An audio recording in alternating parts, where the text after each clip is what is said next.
नमस्कार, exam happy by Jharkhand channel में आपका स्वागत है। तो दोस्तों जुड़ चुका हूं मैं यहां पर झारखंड के सहायक अध्यापकों के आकलन परीक्षा की तैयारी में इतिहास के 300 महत्वपूर्ण प्रश्नों को लेकर के जो आपको जेसीईआरटी टेक्स्ट बुक पर आधारित नोट्स बनाए गए हैं और उसी नोट्स को लेकर के हम यहां आपके बीच उपस्थित है। तो आपको बता दें, यदि आप 6 to 8 के शिक्षक हैं और यह वीडियो देख रहे हैं तो आपके लिए यह वीडियो बहुत ही महत्वपूर्ण होगा। आप यहाँ पर देखिए, कहीं से भी किसी भी प्रकार का यदि नोट्स परचेज किए हैं तो ठीक है, उसकी भी पढ़ाई कर लीजिए, लेकिन आप जो है टेक्स्ट बुक पर आधारित नोट्स को देखना कभी भी नहीं भूलेंगे। और इस चैनल पर आपको हम बता देते हैं, 6 to 8 का आधारित नोट्स जो है प्रत्येक सब्जेक्ट आपको 29 रुपीज करके दिया जा रहा है, जो हाथ से लिखा हुआ नोट्स है और आपके टेक्स्ट बुक पर चैप्टर वाइज नोट्स है। तो इस नोट्स को आप सारे नोट्स को देखने के बाद भी इस नोट्स को देखना नहीं भूलेंगे, क्योंकि जैक ने स्पष्ट कर दिया है कि आपको जो है पाठ्य पुस्तक पर आधारित सारे प्रश्न आएंगे। बहुत ही कम प्रश्न बने हुए हैं और ज़्यादा इंपॉर्टेंट प्रश्न है।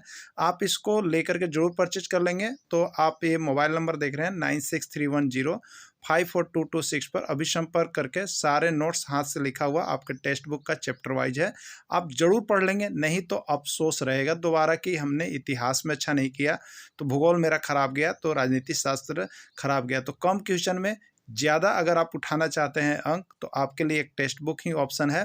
टेक्स्ट बुक का नोट्स यहाँ पर मिल रहा है और यदि आप सारी क्लासेस को ज्वाइन करना चाहते हैं तो 350 रुपये में आपको मिल रहा है। तो आप अभी कभी जुड़ जाएंगे। तो चलिए चलते हैं इतिहास के 300 महत्वपूर्ण प्रश्नों की। धर्म के संस्थापक कौन थे? गौतम बुद्ध, महावीर स्वामी, ईसा मसीह या कोई नहीं? तो जैन धर्म के संस्थापक ये अलग हो गए और इनके जो संस्थापक है वो महावीर स्वामी हुए।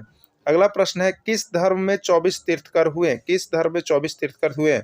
Bihar TET, UP TET, MP TET, साथ में बिहार आकलन परीक्षा, सब में यह प्रश्न पूछा गया है कि किस धर्म में 24 तीर्थकर हुए। बहुत ही एमबीबीआई प्रश्न है। तो ये सारे प्रश्न देखिए आपका टेक्स्ट बुक से ही आए हुए हैं और आप इधर उधर प्रैक्टिस सेट पढ़ते हैं जहाँ ऐसा प्रश्न होता नहीं है। ठीक है, तो आप टेक्स्ट बुक पर आधारित सारे प्रश्नों को देखना एक बार परीक्षा से पहले एकदम नहीं भूलिएगा। सारा नोट्स यहाँ से ही परचेज कीजिएगा, क्योंकि किताब का बना हुआ है। अगर इधर उधर के टेक्स्ट बुक का पढ़ रहे हैं तो आपको नुकसान करने वाला है। तो जैन धर्म, बौद्ध धर्म, शैव धर्म या ईसाई धर्म? तो इसका राइट आंसर हो गया जैन धर्म। अगला है, जैन धर्म के 24वें तीर्थकर कौन थे? गौतम बुद्ध, महावीर स्वामी, ऋषभदेव या कोई नहीं? तो जैन धर्म में 24 तीर्थकर हुए। 24वें तीर्थकर जो अंतिम तीर्थकर हुए वो थे आपके महावीर स्वामी थे।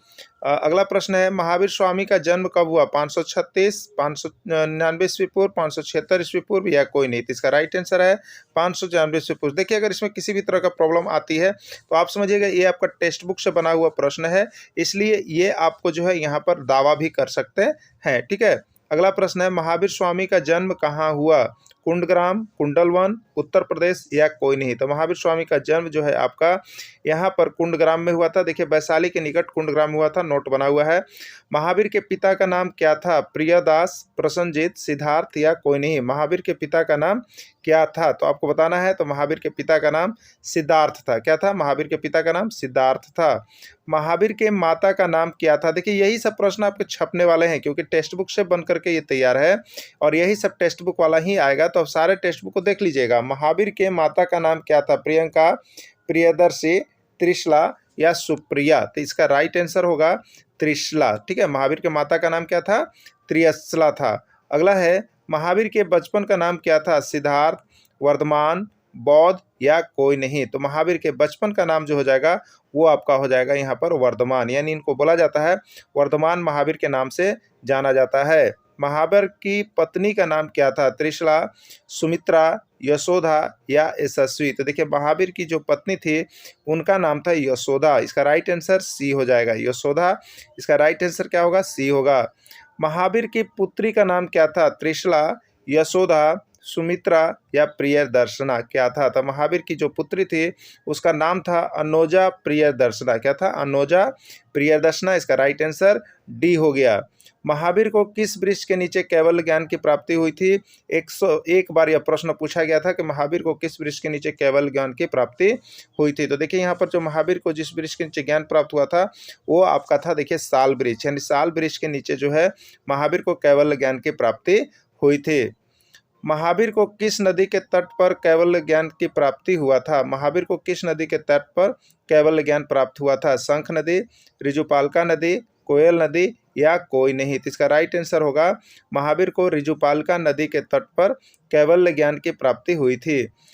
महावीर ने किस भाषा में उपदेश दिए? प्राकृत भाषा, पाली भाषा, मगही भाषा या अपभ्रंश भाषा? किस भाषा में महावीर ने उपदेश दिए? तो इसका राइट आंसर क्या होगा? ये हो जाएगा प्राकृत भाषा में। महावीर ने किस भाषा में उपदेश दिए हैं? प्राकृत भाषा में। और ये प्रश्न जो है आपका बहुत बार पूछा गया है, यानी बहुत ही MVVI क्वेश्चन है, जिसको आप देखना नहीं भूलेंगे क्योंकि यह आ सकता है। ठीक है, अगला, जैन धर्म कितने भागों में बट गया? देखिए, जैन धर्म था वह आगे चल करके 2 भागों में बट गया था। जैन धर्म 2 भागों में बट गया था। ठीक है, कितने भागों में बट गया था? तो इसका राइट आंसर ए, यानी 2 भागों में बट गया था। जैन धर्म का सबसे महत्वपूर्ण ग्रंथ कौन है? जैन धर्म का सबसे महत्वपूर्ण ग्रंथ कौन है? कल्पसूत्र, पंचरत्न सूत्र, आदम सूत्र या कोई सूत्र नहीं।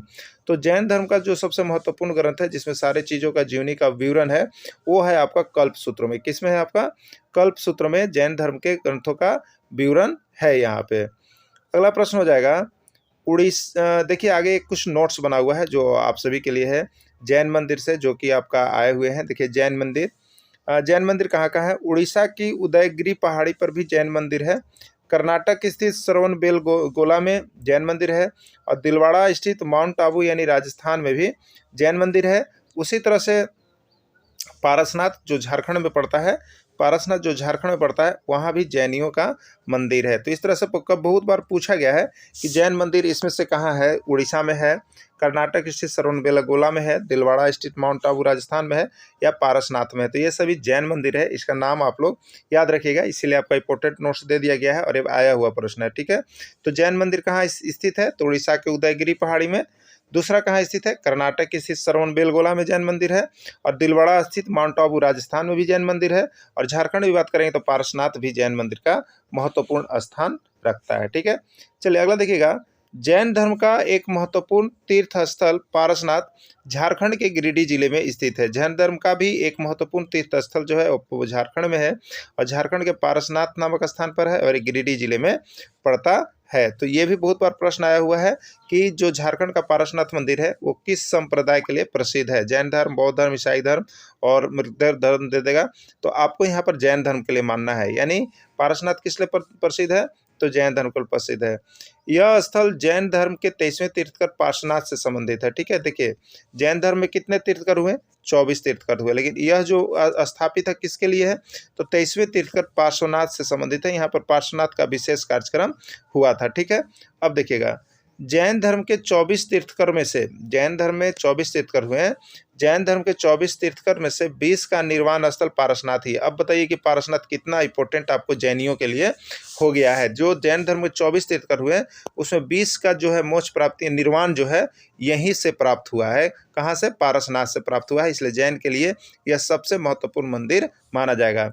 जिस स्थल पर मंदिर निर्मित है उन्हें सम्मेद शिखर कहा जाता है। ठीक है, और जिस स्थल पर मंदिर निर्मित है उन्हें क्या कहा जाता है? सम्मेद शिखर कहा जाता है। यानी पारसनाथ में जिस स्थल पर मंदिर निर्मित है उसको अगर पूछा जाए कि क्या कहा जाएगा तो उसको आपको कहना है कि सम्मेद शिखर कहा जाएगा। और झारखंड का सबसे ऊंचा स्थल भी यही है। ठीक है, झारखंड का अगर पूछा जाए कि सबसे ऊंचा स्थल कौन है तो यही है जहां जैनियों का है, यानी पारसनाथ ही झारखंड का सबसे ऊंचा स्थल हो गया।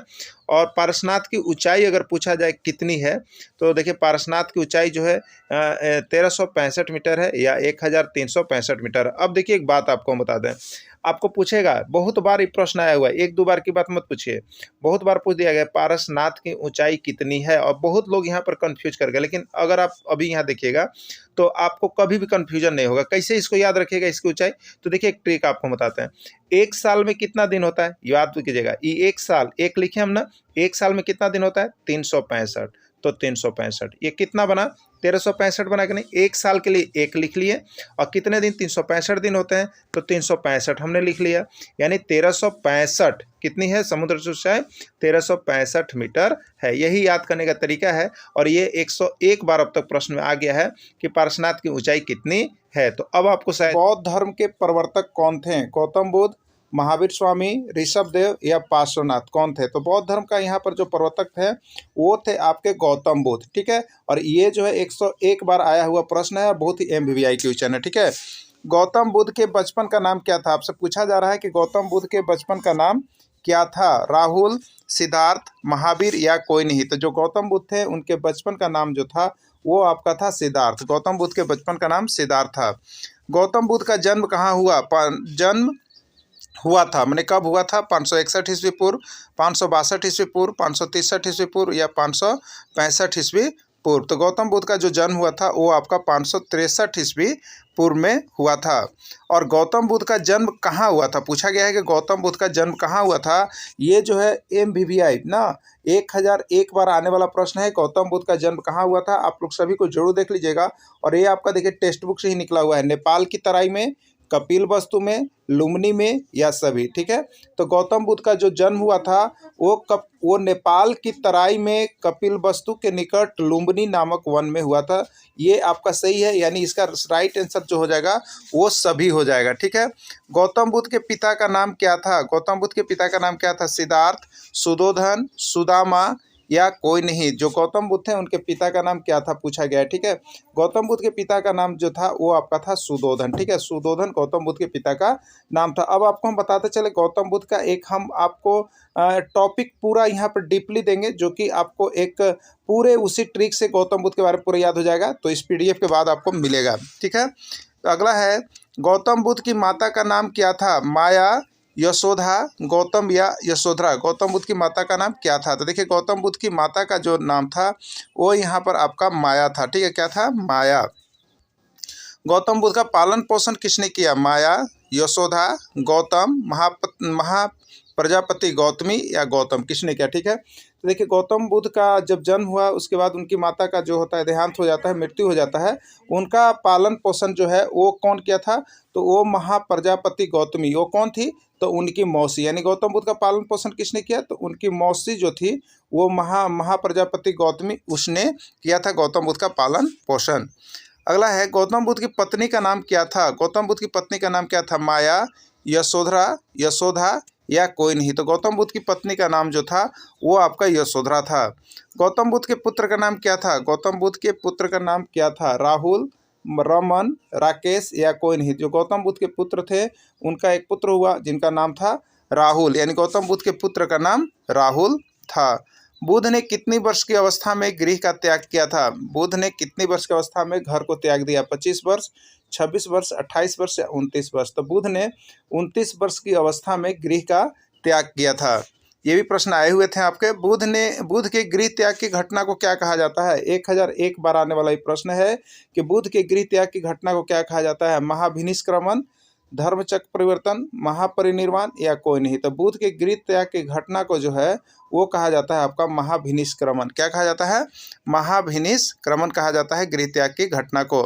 गौतम बुद्ध को ज्ञान की प्राप्ति हुआ था कहाँ पर? गौतम बुद्ध को ज्ञान की प्राप्ति हुआ था? बोध गया, वाराणसी, राजगीर या कोई नहीं? तो गौतम बुद्ध को जो ज्ञान की प्राप्ति हुआ वो आपका था बोध गया। ठीक है, बोध गया में गौतम बुद्ध को ज्ञान की प्राप्ति हुआ। गौतम बुद्ध को किस नदी के तट पर ज्ञान प्राप्त हुआ? उरेवला नदी, निरंजना नदी, सोन नदी या कोई नहीं? ठीक है, तो देखिए गौतम बुद्ध को जो जिस नदी के तट पर ज्ञान प्राप्त हुआ था उसको हम लोग कहते हैं निरंजना नदी या फल्गु नदी। ठीक है, उसी के तट पर ज्ञान प्राप्त हुआ था, इसलिए निरंजना या फल्गु नदी को याद रख लीजिएगा। ये बहुत बार आया हुआ प्रश्न है और सारे देखिए टेक्स्ट बुक में ही मिल रहे हैं, चाहे आप JPSC का एग्जाम दे रहे हो, चाहे BPSC का दे रहे, किसी का भी। तो ये सारे प्रश्न देखिएगा तो आप NCERT जो टेक्स्ट बुक आपका है ना वो बहुत इंपॉर्टेंट होता है, तो उसी को देख लीजिएगा। तो कहीं से प्रश्न छूटने का बात ही नहीं उठता है, लेकिन आप लोग देख नहीं पाते हैं और देख नहीं पा रहे तो यहाँ सारा चीज़ बनाया हुआ है, आप यहाँ पर ज्वाइन कर लीजिएगा और सारे नोट्स और PDF यहाँ से प्राप्त कर सकते हैं NCERT का। गौतम बुद्ध को किस वृक्ष के नीचे ज्ञान की प्राप्ति हुई थी? बरगद वृक्ष, सखुआ वृक्ष, पीपल वृक्ष या कोई नहीं? तो गौतम बुद्ध को जिस वृक्ष के नीचे ज्ञान की प्राप्ति हुई वो था पीपल वृक्ष, और यह वृक्ष जो कहलाया वो हो गया बोधि वृक्ष। क्या कहते हैं इसको? बोधि वृक्ष। गौतम बुद्ध ने अपना प्रथम उपदेश कहाँ दिए? गौतम बुद्ध ने अपना प्रथम उपदेश कहाँ दिए? सारनाथ में, बिहार में, बोध गया में या सभी जगह? तो देखिए सबसे ज़्यादा बार ये प्रश्न पूछा गया है 1001 बार, ये भी आपका MVVI क्वेश्चंस है। तो गौतम बुद्ध ने अपना प्रथम उपदेश जो है वो सारनाथ में दिए हैं। कहाँ दिए हैं? सारनाथ में दिए हैं। बुद्ध के उपदेश देने की घटना को क्या कहा जाता है? महाभिनिष्क्रमण, धर्मचक्र परिवर्तन या महापरिनिर्वाण या कोई नहीं? तो इसका राइट आंसर हो जाएगा आपका धर्मचक्र परिवर्तन, जो इन्होंने उपदेश दिया। राइट आंसर B है। बुद्ध ने अपना शरीर का त्याग कहाँ किया? सारनाथ में, बोध गया में, कुशीनगर में या वैशाली में? तो बुद्ध ने अपना शरीर का त्याग जो है कुशीनगर में किया। कहाँ पर किया? कुशीनगर में। बुद्ध के शरीर के त्याग की घटना को क्या कहा जाता है? महाभिनिष्क्रमण, धर्मचक्र परिवर्तन, महापरिनिर्वाण या कोई नहीं? तो बुद्ध के गृह त्याग की घटना को महाभिनिष्क्रमण, और जो ज्ञान की प्राप्ति हुआ धर्मचक्र परिवर्तन, और जो शरीर का त्याग किए तो उसको कहते हैं महापरिनिर्वाण। ये तीनों चीज़ आप लोग एकदम देख लीजिएगा, तीनों में से एक न एक जो है आपके एग्जाम में पूछ ही दिए जाते हैं, तो जरूर इसको कवर अप कर लीजिएगा अगर आपको पास करना है तब। बुद्ध के जन्म का प्रतीक है कमल एवं साढ़, घोड़ा, पीपल या स्तूप? बुद्ध के जन्म का प्रतीक कौन है? तो देखिए, बुद्ध के जो जन्म का प्रतीक है वो आपका यहाँ पर है कमल एवं साढ़। कमल भी बुद्ध के जन्म का प्रतीक है और साढ़ भी बुद्ध के जन्म का प्रतीक है। और देखिए, इसका ट्रिक भी हम आपको दे दिए हैं, जन्म बुद्ध के प्रतीक से संबंधित कि जन्म का प्रतीक क्या है, मृत्यु का प्रतीक क्या है, सारा चीज़ आपको ट्रिक भी यहाँ पर मिला हुआ है। ट्रिक के माध्यम से भी आपको पूरा हिस्ट्री को कवर अप करवाया जा रहा है। तो आप सिर्फ जुड़ने की आवश्यकता है और हिस्ट्री में आप अच्छे मार्क्स ला सकते हैं। ठीक है, अगला है बुद्ध के त्याग का प्रतीक क्या है? बुद्ध का त्याग का प्रतीक क्या है? यानी बुद्ध ने घर का त्याग किया, उसका प्रतीक क्या है? कमल है, साढ़ है, घोड़ा है या कोई नहीं? तो बुद्ध जो है घोड़ा से चढ़ के घर से निकले थे, इसलिए बुद्ध के त्याग का प्रतीक जो है वो आपका घोड़ा माना जाता है। क्या माना जाता है? घोड़ा। अगला है बुद्ध के ज्ञान का प्रतीक क्या है? बुद्ध के ज्ञान का प्रतीक क्या है? देखिए, बुद्ध को जो ज्ञान कमल है, साढ़ है, घोड़ा है और यहाँ लास्ट ऑप्शन पीपल दिया हुआ है। तो बुद्ध का जो ज्ञान प्राप्त हुआ वो पीपल वृक्ष के नीचे हुआ, इसलिए बुद्ध के ज्ञान का प्रतीक जो है किसको माना जाता है? तो पीपल को माना जाता है। बुद्ध के निर्वाण का प्रतीक क्या है? कमल, साढ़, पद चिन्ह या स्तूप? ठीक है, तो देखिए, बुद्ध के निर्वाण का प्रतीक जो होता है, निर्वाण कैसे प्राप्त हुआ? तो पैर से चल करके गए तब निर्वाण की प्राप्ति हुआ। तो बुद्ध के निर्वाण का प्रतीक जो होगा पद चिन्ह। कमल जो है किसका है? जन्म का प्रतीक है। साढ़ जन्म का प्रतीक है। पद चिन्ह जो है वो निर्वाण का प्रतीक है, और बाकी स्तूप जो है मृत्यु का प्रतीक है। तो ये प्रतीक वाली सारी चीज़ों को हमने वीडियो आपको दे दिया है, आप देख लीजिएगा। बुद्ध के मृत्यु का प्रतीक क्या है? कमल, साढ़, स्तूप या कोई नहीं? तो देखिए, जब मृत्यु हो जाती है तो उसका क्या बनाया जाता है? हम लोग कब्र का स्तूप बोलते हैं। तो मृत्यु का प्रतीक जो है आपका स्तूप होगा। बौद्ध धर्म को अंतर्राष्ट्रीय पहचान किसने दिलाया? बौद्ध धर्म देखिए छोटे छोटे छिपे हुए क्षेत्रों में थे, लेकिन इसको अंतर्राष्ट्रीय पहचान किसने दिलाया? अशोक ने, बिंबिसार ने, अजातशत्रु ने या कनिष्क ने? तो बौद्ध धर्म को अंतर्राष्ट्रीय पहचान अशोक ने दिलाया, क्योंकि अशोक जो है अपने त्याग करने के बाद, यानी युद्ध का त्याग करने के बाद उन्होंने बौद्ध धर्म को अपनाया और इसको जो है अपने पुत्र पुत्रियों से साथ भी भिजवाया। तो बौद्ध धर्म को अंतर्राष्ट्रीय पहचान अशोक ने दिलाया। ठीक है, अशोक ने दिलाया। अब अगला है, इटखोरी कौन सा तीर्थ स्थल है? इटखोरी कौन सा तीर्थ स्थल है? जैन धर्म का, हिंदू धर्म का, बौद्ध धर्म का या लास्ट ऑप्शन है सभी? तो इसका राइट आंसर देखिए होगा सभी, यानी इटखोरी जो है वहाँ जैन स्थली, हिंदू और बौद्ध सभी जाते हैं, इसलिए इसका स्थान हो जाएगा सभी में। इटखोरी तीर्थ स्थल किस जिले में स्थित है? बहुत बार आया वो प्रश्न है कि इटखोरी जो तीर्थ स्थल है वो किस जिले में स्थित है? तो इटखोरी सबसे पहले झारखंड राज्य में है, और झारखंड के किस जिले में स्थित है? चतरा जिले में स्थित है। याद रखिएगा इटखोरी के बारे में, तो बहुत ही फेमस है आपका इटखोरी। शोध का ज्यादातर अभिलेख किस भाषा में लिखा गया था? तो ये हम आपको बता देते हैं, यह जो है आपका चंद्रगुप्त मौर्य पर है। किस पर आधारित है आपका? तो ये सारे प्रश्न जो आप देख रहे हैं, ये जो आपके यहाँ पर दिए गए हैं वो मौर्य साम्राज्य से संबंधित है। ये कला एक्सरसाइज 8 ना। तो अशोक का ज्यादातर अभिलेख जो था वो आपका लिखा गया था, देखिए प्राकृत भाषा में। किस भाषा में लिखा गया था? ज्यादा जो लिखा गया था वो प्राकृत भाषा में ही लिखा गया था। चंद्रगुप्त मौर्य अगला देखिएगा, अशोक का ज्यादातर अभिलेख किस लिपि में लिखे गए थे? यहाँ पर अगर लिपि की बात कही गई है, ब्राह्मी लिपि, ख्रोष्टी लिपि, अरमाइका लिपि या कोई नहीं? तो देखिए, अशोक का ज्यादातर अभिलेख जो लिखा गया था वो आपको ब्राह्मी लिपि में लिखा गया था। आप भी पढ़ते चलिएगा और आंसर मारते चलिएगा, टिक करते चले, और कितना सही हुआ जरूर हमें रिप्लाई कीजिएगा। और हो सके तो यहाँ से सारे PDF जो आप देख रहे हैं वो आपको टेक्स्ट बुक का बना हुआ है, जो कि एग्जाम में 100% कवर करेगा। तो आप यहाँ से ले भी लीजिएगा नोट्स को 50 रुपीज़ में। हमारे मोबाइल नंबर जो है वही फ़ोन पे नंबर है, वहाँ से जुड़ करके आप ले सकते हैं और आपको सारा नोट्स जो है ऑनलाइन चला जाएगा, आप पढ़ सकते हैं। अब देखिए चंद्रगुप्त मौर्य के प्रधानमंत्री कौन थे? चाणक्य थे और या कौटिल्य, उन्हीं का नाम है, के द्वारा लिखी गई पुस्तक कौन है? इतना एमबीबीआई प्रश्न है, अभी तक आप जो भी एग्जाम में गए होंगे ना, हर एग्जाम में ये मिला होगा और ये मिलेगा ही मिलेगा। और ये सब प्रश्न सब जगह नहीं मिलेगा आपको, यदि आप कोई प्रैक्टिस सेट लिए हैं तो नहीं मिलेगा, ठीक है। ये सब किताब का और 101% विश्वसनीय चीज किताब में जाकर मिला लीजिएगा।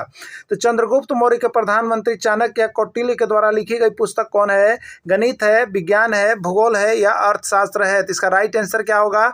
डी होगा, अर्थशास्त्र लिखा गया है।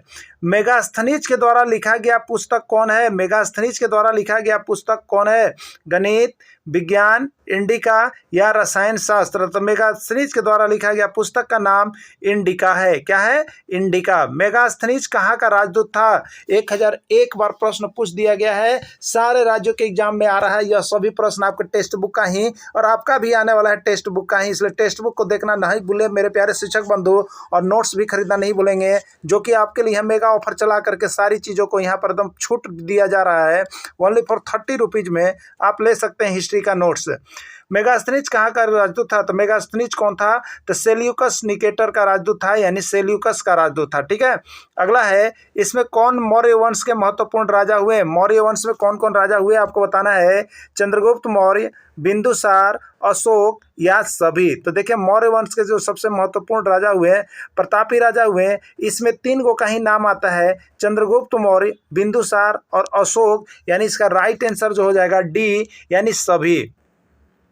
देखिए चंद्रगुप्त मौर्य के वंश के जो महत्वपूर्ण राजा हुए उनका नाम क्रम से आप याद रख लीजिएगा ना, तो अगर दादा, बाबा, नाना, पोता, पोती कुछ पूछेगा ना तो आप बता दीजिएगा। तो एक ट्रिक होता है, इसको हमने अपने से बनाया है आप सभी शिक्षक बंधु के लिए, तो एक देख लीजिएगा। इस पर कई गो प्रश्न आता है और आप टेट दिए होंगे तो टेटों में पूछा था और सब कोई चकरा गए थे और फेल कर गए।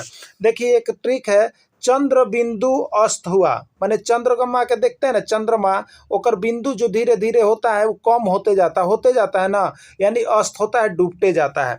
एकरे पर एक ट्रिक बना हुआ है, चंद्र बिंदु अस्त हुआ, यानी सबसे पहला प्रतापी राजा जो संस्थापक हुए मौर्य वंश के, चंद्रगुप्त मौर्य, और चंद्रगुप्त मौर्य का जो उत्तराधिकारी उसका पुत्र हुआ वो बिंदुसार, और बिंदुसार का जो उत्तराधिकारी हुआ उसका बेटा अशोक। एकदम दिमाग में रख लीजिएगा, ठीक है। तो चंद्रगुप्त मौर्य संस्थापक हुए और चंद्रगुप्त मौर्य का बेटा हुआ बिंदुसार, और बिंदुसार के बाप के पूछ देगा कभी तो चंद्रगुप्त मौर्य पूछेगा ना, पूछ देता है। अब ये बिंदुसार के बेटा हुआ अशोक, और अशोक के बाप हो गया बिंदुसार, ठीक है। और अशोक के जो बाबा हो गए या दादा हो गए वो हो गए चंद्रगुप्त मौर्य। और यह प्रश्नवा देखिए पूछा था टेटवा में कि अशोक के दादा का क्या नाम था, अशोक के दादा का क्या नाम था, ठीक है। तो ये होता चंद्रगुप्त मौर्य होता, ठीक है। और बहुत कोई यहाँ नहीं कंफर्म कर पाए थे, तो याद रखिएगा चंद्रगुप्त मौर्य पहला हुआ, बिंदुसार चंद्रगुप्त मौर्य के बेटा हो गया, अशोक जो हो गया बिंदुसार का बेटा हो गया। आप पूछेगा बिंदुसार के बाप के क्या नाम, तो चंद्रगुप्त मौर्य। अशोक के बाप के क्या नाम, तो बिंदुसार। अशोक के बाबा के क्या नाम, तो चंद्रगुप्त मौर्य। बस ये पर रिलेशन बना के प्रश्न दागते रहिएगा। चलिए अशोक के दादा का नाम क्या था, अब बता सकते हैं ना, चंद्रगुप्त मौर्य, बिंदुसार, प्रसेनजीत या कोई नहीं। तो अशोक के दादा का नाम क्या हो गया, अब ये बताए थे चंद्रबिंदु वस्तु यानी चंद्रगुप्त मौर्य, ठीक है। अशोक के पिता का क्या नाम था, चंद्रगुप्त मौर्य, बिंदुसार, प्रसेनजीत या कोई नहीं। तो अब ये हुआ था क्लियर कि अशोक के जो पिता हुए वो बिंदुसार, और ट्रिकवा का याद रखना था कि चंद्र बिंदु अस्त हुआ, एकदम चंद्र बिंदु अस्त हुआ, चंद्रगुप्त मौर्य, ओकर बेटा बिंदुसार और ओकर बेटा अशोक। ये पर रिलेशन बनाते रहेगा, रिलेशन तो बनाने आप लोग का अइबे करता है, आता है ना।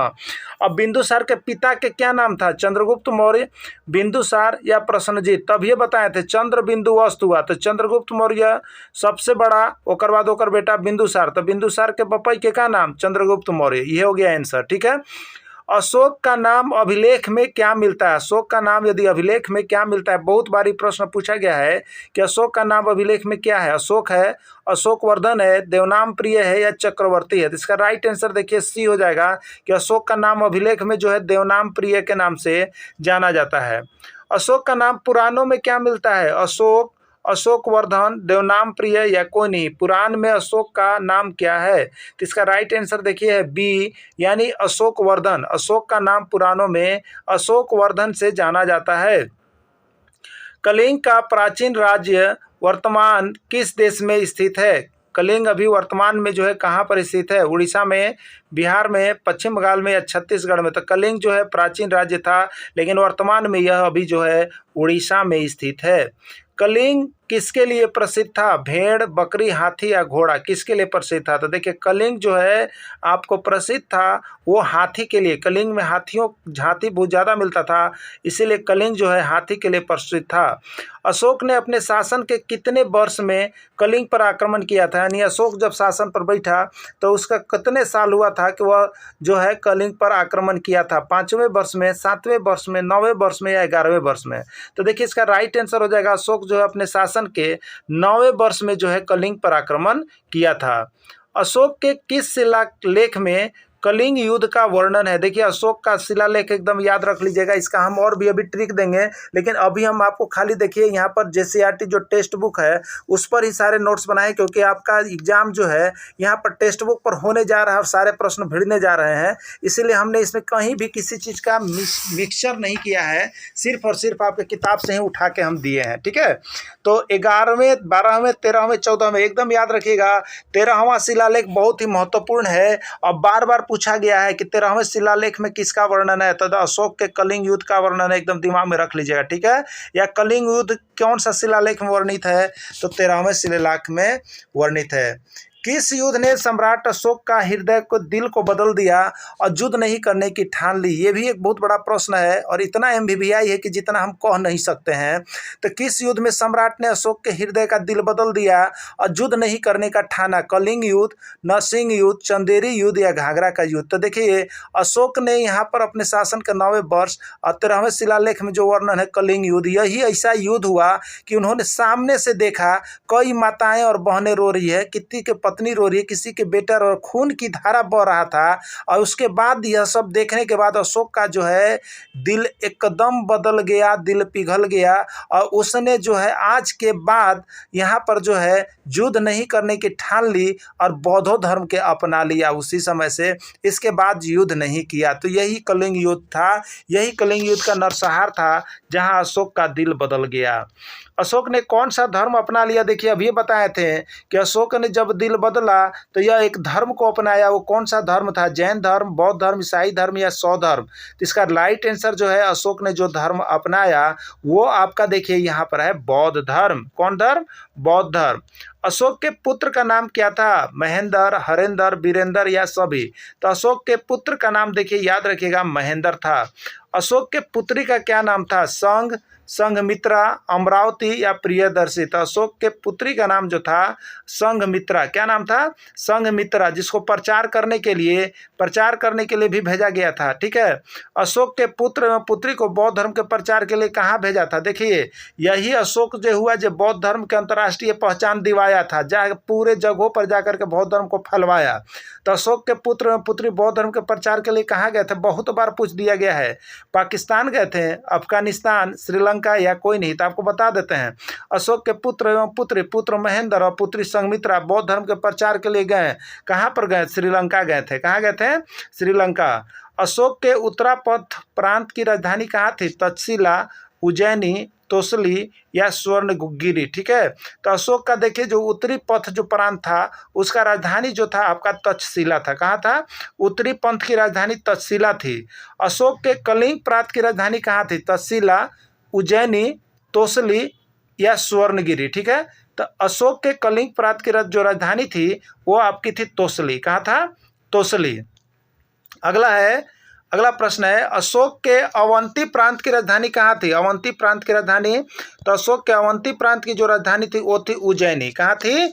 उज्जैनी। अशोक के दक्षिणा पंथ, देखिए उत्तरा पंथ तो उज्जैनी और दक्षिणा पंथ कहाँ है? दक्षिण पंथ तक्षशिला, उज्जैनी, स्वर्णगिरी या पाटलिपुत्र? तो अशोक के दक्षिणा पथ जो प्रांत था ओकर राजधानी स्वर्णगिरी था। कहाँ था? स्वर्णगिरी। 1001 बार प्रश्न आया है और हर बार गलती करते हैं आदमी। एकदम देख लीजिएगा NCERT बुक से बाहर एक भी प्रश्न नहीं छपने जा रहा है और NCERT जो अच्छा से देख लिए वो 100% स्कोर करके आ रहे हैं और यहाँ से सिर्फ 30 रुपया में आप हिस्ट्री के नोट्स खरीद सकते हैं। आपको देखिए मेगा ऑफर मिल गया है क्योंकि एग्जाम बहुत नज़दीक है। बस 30 रुपया में इतिहास खरीद के और इतिहास के आप पूरा एकदम सब्जेक्टली आपको 6, 7, 8 का खाली देख लिए ना JCRT टेक्स्ट बुक जो यहाँ जैक निकाला है तो 100% श्योर एकदम आपका पास हो जाना है।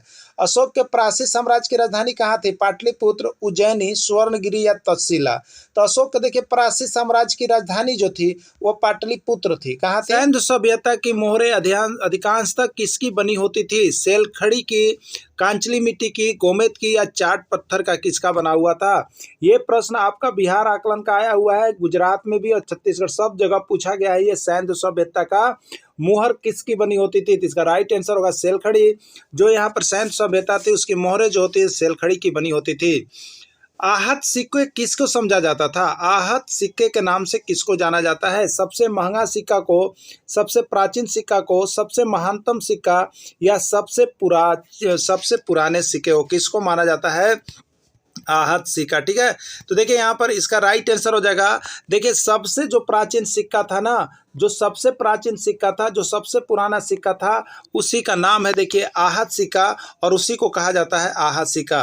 राजतरंगिणी नामक पुस्तक की रचना किसने की? राजतरंगिणी नामक पुस्तक की रचना किसने की थी?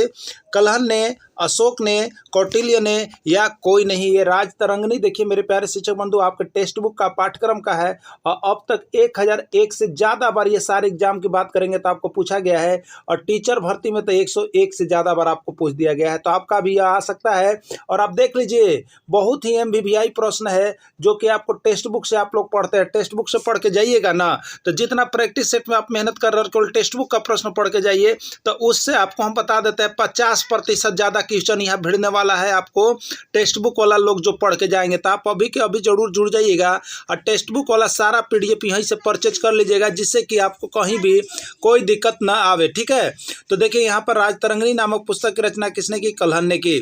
राजतरंगिणी पुस्तक में किस जगह का वर्णन मिलता है? ये भी प्रश्न पूछा गया है, पाकिस्तान का, पश्चिम बंगाल का, कश्मीर का या कोई नहीं? ठीक है, तो राजतरंगिणी नामक पुस्तक कलहन के द्वारा लिखा गया है और कलहन ने जो इस पुस्तक में लिखा है उसमें कश्मीर का वर्णन किया गया है। एकदम याद रखिएगा, राजतरंगिणी कलहन के द्वारा लिखा गया है और उसमें कश्मीर का वर्णन किया गया है।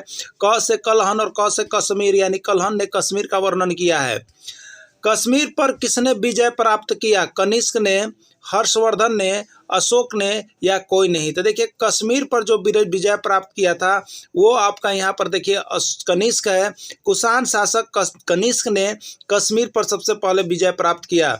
कनिष्क ने कनिष्कपुर नगर कहाँ बसाया था? कनिष्क जो था उसने कनिष्कपुर नगर बसाया, वो कहाँ बसाया था? कश्मीर में, कनौज में, उज्जैन में या हुबली में? कहाँ पर बसाया? तो कनिष्क ने जो कनिष्कपुर नगर बसाया वो आपका देखिए यहाँ पर कश्मीर में बसाया था। ये भी प्रश्न बहुत ही MBBI ये बार बार पूछा जाता है, अब बहुत लोग नहीं बना पाते, तो बस टेक्स्ट बुक देखिए, चाहे आप जौने कौन एग्जाम दे रहे होंगे सब में यहाँ पर टेक्स्ट बुक का आवश्यकता है। NCERT टेक्स्ट बुक को पढ़ लीजिए। अभिज्ञान शाकुंतलम किसके द्वारा लिखा गया है? कालिदास, विशाखादत्त, वानभट्ट या आर्यभट्ट? अभिज्ञान शाकुंतलम किसके द्वारा लिखा गया है? तो इसका राइट आंसर होगा कालिदास। मेघदूत नामक पुस्तक किसके द्वारा लिखा गया है? कालिदास, विशाखादत्त, वानभट्ट या आर्यभट्ट? 1001 बार यह प्रश्न पूछ दिया गया है, हो सके कि आपके भी एग्जाम में आ जाए क्योंकि आपके टेक्स्ट बुक से ही यह प्रश्न छपा है। तो मेघदूत नामक पुस्तक किसके द्वारा लिखा गया है? इसका राइट आंसर है कालिदास, कालिदास के द्वारा लिखा गया है। अगला है मुद्रा राक्षस नामक पुस्तक किसके द्वारा लिखा गया है? कालिदास, विशाखादत्त, वानभट्ट या आर्यभट्ट? तो मुद्रा राक्षस नामक पुस्तक जो है वो आपको लिखा गया है विशाखादत्त के द्वारा। हर्षचरित्र नामक पुस्तक किसके द्वारा लिखा गया है? यह भी प्रश्न 1001 बार आपके एग्जाम में आ गया है। तो हर्षचरित्र नामक पुस्तक जो है वो लिखा गया है वानभट्ट के द्वारा। किसके द्वारा लिखा गया है? वानभट्ट के द्वारा लिखा गया है। कादम्बरी नामक पुस्तक किसके द्वारा लिखा गया है? कालिदास, विशाखादत्त, वानभट्ट या आर्यभट्ट? तो कादम्बरी नामक पुस्तक जो है वो आपको लिखा गया है वानभट्ट के द्वारा। यह प्रश्न भी बहुत ही MBBI प्रश्न है और जितना MBBI प्रश्न है सभी आपके टेक्स्ट बुक से ही मिल रहे हैं, इसलिए टेक्स्ट बुक को देखना नहीं भूलेंगे।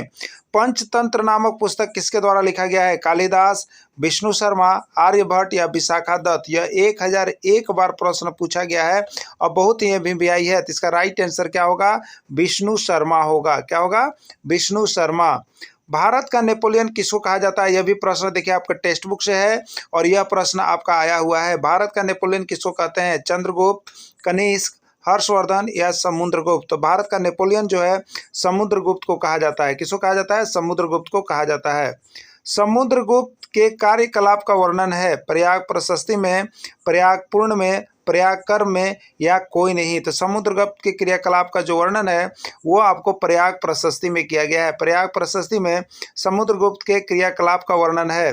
हरिसेन के प्रयाग प्रशस्ति में समुद्रगुप्त के कार्यकलाप का वर्णन है, विक्रम का वर्णन है। ठीक है, अगला प्रश्न है विक्रमादित्य की उपाधि किसने धारण किया था? चंद्रगुप्त द्वितीय ने, चंद्रगुप्त प्रथम ने, समुद्रगुप्त ने या कोई नहीं? तो विक्रमादित्य की उपाधि जो धारण किए थे वो आपके हैं देखिए यहाँ पर चंद्रगुप्त द्वितीय। कौन है? चंद्रगुप्त द्वितीय। अगला प्रश्न हो जाएगा आपके लिए यहाँ पर, चंद्रगुप्त द्वितीय के दरबारी कवि कौन थे? कालिदास, सूरदास, अबुल फजल या टोडरमल? यानी चंद्रगुप्त द्वितीय के दरबारी कवि में किनका नाम आता है? तो देखिए यहाँ पर जो महत्वपूर्ण नाम आता है वो एक है आपका कालिदास का। नालंदा विश्वविद्यालय की स्थापना किसने किया? 1,00,000 बार ये प्रश्न पूछा गया है और देखिए ये आपको 6 क्लास के टेक्स्ट बुक में मिला। आप क्या समझते हैं? आपको टेक्स्ट बुक ही पढ़ना है, चाहे आप जिस किसी एग्जाम को निकालना चाह रहे हो। सारे टेक्स्ट बुक पर आधारित प्रश्न हमारे तरफ यहाँ पर आपको नोट्स दिया जाता है, जो कि केवल टेक्स्ट बुक का, और हम केवल टेक्स्ट बुक का ही तैयारी करवाते हैं। चाहे आप जिस किसी भी एग्जाम को पास करना चाहते हो तो टेक्स्ट बुक पर आधारित सारे प्रश्नों का नोट्स और पीडीएफ के लिए आप यहाँ पर जुड़ जाइएगा, चाहे जिस किसी एग्जाम में दे रहे हो। तो नालंदा विश्वविद्यालय की स्थापना किसने किया? चंद्रगुप्त द्वितीय ने, चंद्रगुप्त प्रथम ने, समुद्रगुप्त ने या कुमारगुप्त ने? किसने किया? तो नालंदा विश्वविद्यालय की स्थापना जो है वो कुमारगुप्त के तब से किया गया था।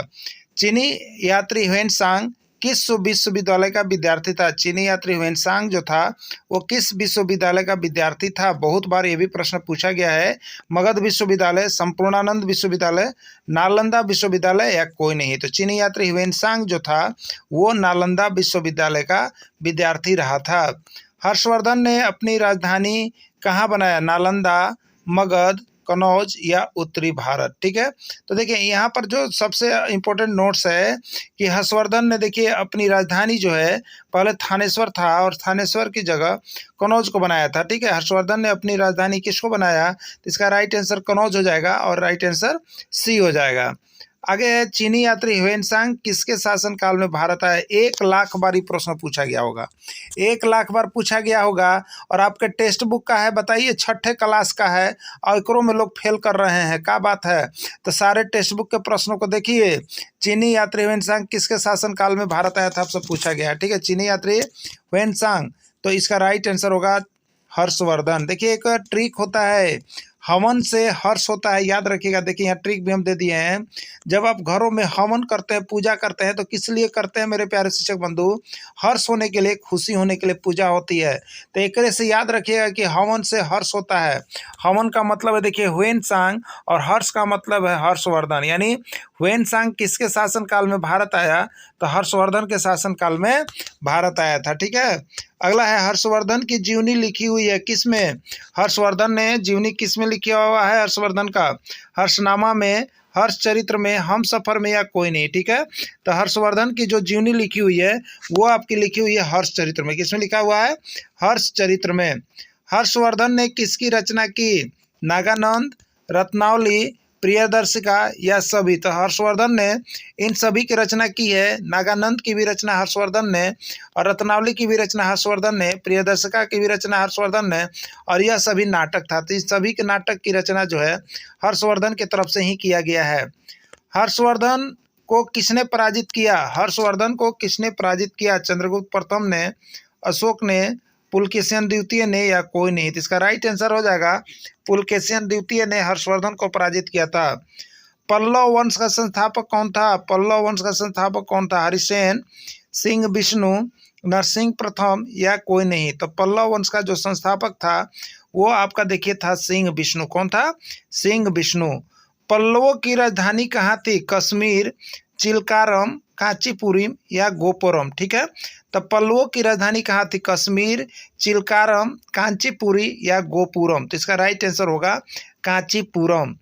कांचीपुरम वर्तमान में किसके लिए प्रसिद्ध है? कांचीपुरम वर्तमान में किसके लिए प्रसिद्ध है? सिल्क उत्पादन, कपड़ा उत्पादन, रेशम उत्पादन या कोई नहीं। ठीक है, तो रांचीपुरी जो है, कांचीपुरम वर्तमान में जो है आपका सिल्क उत्पादन के लिए प्रसिद्ध है। किसके लिए? सिल्क उत्पादन के लिए। कांचीपुरी का कैलाश मंदिर और महाबलीपुरम का समुद्र तटीय मंदिर का निर्माण किसने करवाया थे? कांचीपुरी मोला तो बहुत बार आया है। चाणक्य ने, राजा नरसिंह वर्मन द्वितीय ने, चंद्रगुप्त विक्रमादित्य ने, अमोघ वर्ष ने, किसने करवाया? तो देखिए राजा नरसिंह वर्मन द्वितीय के तरफ से यहाँ पर जो है इसका निर्माण करवाया गया है। पल्लव वंश में कितना हिस्सा कर के रूप में वसूला जाता था कृषि से? यानी कृषि से पल्लव वंश में कितना हिस्सा कर के रूप में वसूला जाता था? 1/2 हिस्सा, 1/4 हिस्सा, 1/6 भाग या 1/8 भाग? इसका राइट आंसर देखिए हो जाएगा 1/6 भाग। ठीक है, 1/6 भाग जो है वसूला जाता था। तो मेरे प्यारे शिक्षक बंधु, आप सभी अभी देख रहे हैं ये सारा, देखिए आपको प्रश्न में पूछा गया होगा, कभी न कभी आप याद कीजिए और आप गलत बना के आए होंगे। क्यों? क्योंकि आप सिर्फ जो है यहाँ टेक्स्ट बुक पढ़ के गए होंगे, टेक्स्ट बुक नहीं पढ़ के गए होंगे और आप सिर्फ प्रैक्टिस सेट पढ़ के गए होंगे जो कि कहीं से ऐसी छाप के लोग दे देता है, तो वो सफिशियंट नहीं है। आपको सफिशियंट देखिए यहीं के है, टेक्स्ट बुक के। तो टेक्स्ट बुक वाला नोट्स जरूर पढ़ के जाइएगा। धर्म का पवित्र धर्म ग्रंथ कौन है? ये बिहार, यूपी, एमपी सभी जगह ये प्रश्न पूछा गया है और MBBI है आपके आकलन के लिए। भगवत गीता, कुरान, जैन अवस्था या कोई नहीं। तो ठीक है, तो यहाँ पर अगर देखा जाए तो हिंदू धर्म का पवित्र धर्म ग्रंथ जो है इसके अनुसार, ऑप्शन के अनुसार भगवत गीता हो जाएगा। इस्लाम का पवित्र धार्मिक ग्रंथ है भगवत गीता, कुरान, बाइबिल या कोई नहीं। तो इस्लाम का जो पवित्र धार्मिक ग्रंथ है वो कौन है? कुरान है। और यह भी प्रश्न आपका बहुत बार पूछा गया है। तो केवल देखिए आपका टेक्स्ट बुक से ही सारा जगह प्रश्न पूछा गया है और आप भी टेक्स्ट बुक देख लीजिएगा। नहीं देख पा रहे हैं तो हमसे संपर्क कीजिएगा हमारे मोबाइल नंबर पर। आपको टेक्स्ट बुक पर आधारित सारा नोट्स बनाया हुआ मिल जाएगा और साथ में क्लास में भी आप जुड़ सकते हैं। इस्लामी जगत के सबसे प्रथम खलीफा को कहा जाता है उमर, उस्मान, अबू बकर या कोई नहीं। तो देखिए इस्लामिक जगत के जो सबसे प्रथम खलीफा होते हैं उनको कहा जाता है अबू बकर। ठीक है, कौन है? ये भी प्रश्न आपका यूपी में पूछा गया था। ठीक है, पांडुलिपि को कहाँ सुरक्षित रखा जाता है? जो पांडुलिपि होती है उसको सुरक्षित रखने का स्थान कहाँ होता है? अभिलेखागार, कपड़ा में, बर्तन में या कहीं नहीं। तो पांडुलिपि को जो सुरक्षित रखा जाता है वो अभिलेखागार में रखा जाता है। पहले जो पांडुलिपियां सुरक्षित रहती थी उसको रखने के स्थान को अभिलेखागार कहा जाता है। कागज का आविष्कार सर्वप्रथम कहाँ हुआ? चीन, जापान, यूरोप या फ्रांस? तो कागज का सर्वप्रथम आविष्कार जो हुआ था चीन में हुआ था और 1001 बार यह प्रश्न पूछा गया है और आप ही देख लीजिए कि टेक्स्ट बुक में ही आपका दिया हुआ। तो बस टेक्स्ट बुक का प्रश्न देख लीजिए, सारा नोट्स देख लीजिए, आपको हर एग्जाम के लिए काम करेगा। अरबों के सिंध विजय की जानकारी मिलती है कहाँ पर? रचनामा में, चचनामा में, खचपरना में या कोई नहीं। तो अरब का जो सिंध विजय था, सिंध विजय की जो जानकारी थी वो चचनामा में रखा गया है। कहाँ पर रखा गया है? अरबों के सिंध विजय की जानकारी कैसे मिलती है? चचनामा से मिलती है। अमीर खुसरो किनके शिष्य थे? आपको बताना अमीर खुसरो किसके शिष्य थे? निजारत के, निजामुद्दीन औलिया, बरनी या कोई नहीं। तो अमीर खुसरो जो शिष्य थे वो आपका देखिए अमीर खुसरो और औलिया एक से मिलते जुलते हैं ना, ये निजामुद्दीन औलिया के शिष्य थे। नोट्स बना हुआ है। अमीर खुसरो का जन्म उत्तर प्रदेश के पटियाली के एटा नामक गांव में 1253 ईस्वी में हुआ था। बहुत बार ये पूछ दिया गया है कि अमीर खुसरो का जन्म कहाँ हुआ था। आपको याद रखना है उत्तर प्रदेश में ना, ये प्रश्न आया हुआ था, इसलिए हमने आप लोगों के लिए यहाँ पर नोट्स बना दिया है, क्योंकि जो लोग हमसे नोट्स परचेज करते हैं उनको ये सारा सुविधा हम दे रहे हैं। अल-बेरूनी के द्वारा लिखा गया पुस्तक का नाम क्या है? अल-बेरूनी के द्वारा लिखा गया पुस्तक 1001 बार आने वाला प्रश्न और MBBI प्रश्न है। तहकीक-ए-हिंद, तबाकत-ए-नासरी, ताज-उल-मासिर या कोई नहीं। तो अल-बेरूनी के द्वारा लिखा गया पुस्तक का नाम है तहकीक-ए-हिंद। तहकीक-ए-हिंद अल-बेरूनी के द्वारा लिखा गया पुस्तक है। अमीर खुसरो द्वारा लिखा गया पुस्तक का नाम क्या है? तहकीक-ए-हिंद, तबाकत-ए-नासरी, ताज-उल-मासिर या मसनवी। तो अमीर खुसरो के द्वारा लिखा गया पुस्तक का नाम जो है आपको ताज-उल-मासिर है। कौन है? ताज-उल मासिर ये अमीर खुसरो द्वारा लिखा गया पुस्तक है। बहुत इंपॉर्टेंट क्वेश्चन देखिए आपकी किताब में है, जिसकी आप कल्पना नहीं कर सकते हैं, और ऐसा ही प्रश्न आता है तो आप सभी छोड़ के आते हैं और कहते हैं कि प्रश्न कहीं है, ये नहीं है, सब किताब से आने वाले हैं मेरे प्यारे शिक्षक बंधु। आप सभी एक बार जरूर एग्जाम जाने से पहले किताब आधारित नोट्स को यहाँ से जरूर परचेज करके पढ़ लेंगे, देख लेंगे और सारे नोट्स और वीडियो ले लेंगे। वीडियो के अंत तक जुड़े रहें, इसके लिए आप सभी को बहुत बहुत धन्यवाद।